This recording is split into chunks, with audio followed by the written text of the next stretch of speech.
Hey guys, let's talk about the H88 body camera password. Here I have the camera, so I can just turn it on and use my cell phone to connect to the camera, okay?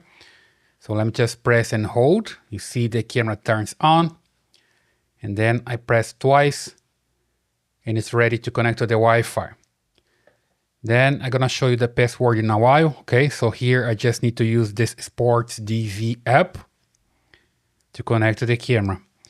And here, before connecting to the camera, if you're using an iPhone, you just need to come here to the Wi-Fi and look for the camera signal. There we go, that's the one. And now it's going to ask for the password. You see here? And that's 1, 2, 3, 4, 5, 6, 7, 8. That's the password for this camera. Just hit enter here. And now the cell phone connects directly to the camera. And then I just need to come back.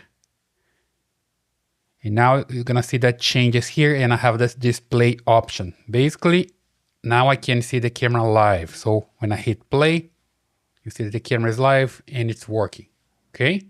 So that's the password for the H88 camera.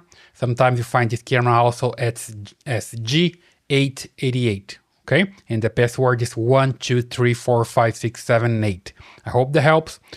Leave your comments here, subscribe to this channel, give me a thumbs up, and I see you in the next video.